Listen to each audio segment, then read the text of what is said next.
여러분, 폭행이나 상해 같은 거 하시면 안 됩니다. 아무리 화가 나도 참으셔야 되는데, 그런데 상황에 따라서 그런 일이 발생할 수도 있겠죠. 그러면 그때부터 또 수습을 해 나가야 되는데, 예를 들어서 한 대 톡 쳤는데 상대방이 막 뒷목을 잡고 쓰러진다든지, 한 대 맞았다고 바닥에서 놔뒹군다든지, 이런 장면 영화나 드라마 같은 데서 많이 보셨죠. 그 사람이 많이 다쳤다고 하면서 막 수술도 받고 입원도 하고 치료도 받고 하게 되면 굉장히 난감한 상황에 빠질 수가 있잖아요. 이런 경우에 이 상황을 어떻게 정리할 것인가, 그것이 오늘 소개해드리는 그런 사건의 쟁점이 되겠습니다. 사안을 한번 소개해 드려 볼게요. 사건은 2019년도에 있었던 일입니다. 간호조무사인 A씨와 같은 병원에서 청소를 하던 B씨 사이의 그런 사례인데요.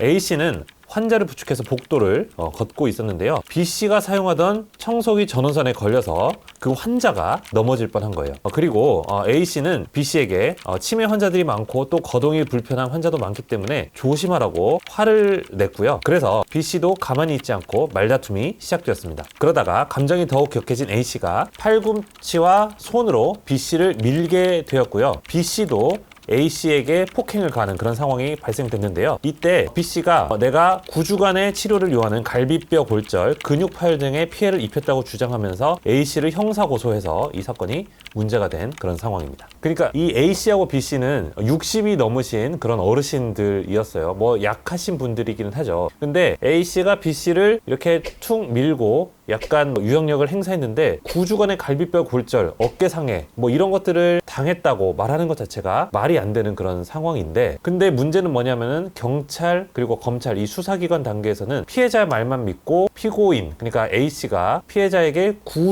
전치 9주의 상해를 입혔다라고 인정을 하고 법원에다가 기소를 해버렸다는 거예요. 그 상황에서 형사재판을 받게 되었다는 겁니다. 이제 요거를 방어를 해 나가야겠죠. 일단 A씨 입장에서는 저게 9주가 말이 안 된다라는 점에 대해서 입증을 해야 되는 그런 상황이 발생해버린 것입니다. 그 사건에서 제가 A씨를 변호하면서 변론한 내용들을 한번 소개를 해드리도록 하겠습니다. 피고인, 그러니까 A씨는 범행 당시 60세 여성으로 일반인의 평균보다 완력이나 근력이 부족합니다.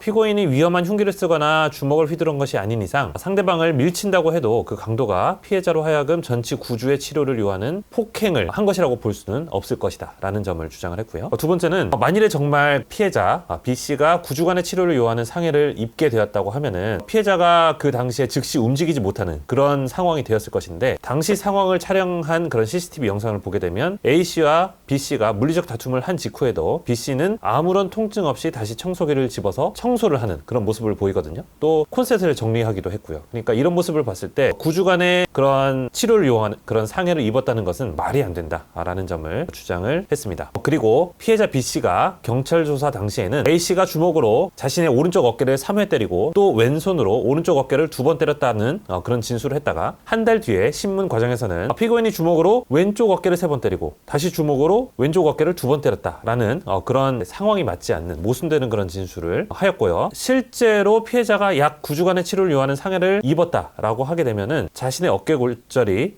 왼쪽인지 오른쪽인지 그렇게 헷갈리거나 하지는 않았을 것이다 라는 점을 또 정리를 해서 주장을 했습니다. 또 CCTV 영상을 확인해 보니까 그 A씨가 B씨의 어깨를 주먹으로 내리치는 그런 영상은 확인되지 않았거든요. 그래서 이 영상을 보더라도 사실은 어깨 부분에 있어서 어떤 치료를 요하는 그런 상해를 입었다라는 점에 대해서는 사실 믿기 어려운 그런 부분들이 있었어요. 그리고 이 지금 전치 9주의 진단을 내린 의사를 저희가 증인으로 소환을 해서 의사가 법정에 나와서 진술을 하는 그런 과정이 있었는데요. 저희가 전체적으로 물어본 취지는 뭐였냐면은 이 어깨 부분에 이런 진료를 받은 부분, 피해자 B씨가 수술을 받았는데 수술을 받은 것이 A씨의 폭행 때문이냐, 아니면은 퇴행성, 말하자면 그 수술을 연세가 드셔서 자연스럽게 노화된 것 때문에 발생한 것이냐라는 점에 대해서 우리가 물어보았는데, 의사가 나와서 얘기한 것은 확언할 수는 없지만 전체적으로는 그 나이가 되면은, 그 연세가 되시면은 이런 정도의 퇴행성인 어떤 상황을 맞는 것은 자연스러운 일이고, 수술 부분에 있어서 퇴행성의 그런 소견이 조금 더 있는 것 같다라는 취지로 증언을 해 주었습니다. 그러니까 사실은 이거는 수사 단계에서 수사기관이 이 증거 수집을 충실하게 하지 않은 것이라고 볼 수 있을 것 같아요. 이런 점들 부분들이 굉장히 아쉽거든요. 만일에 수사 단계부터 이거를 변호인을 선임을 해가지고 들어가서 이런 부분들에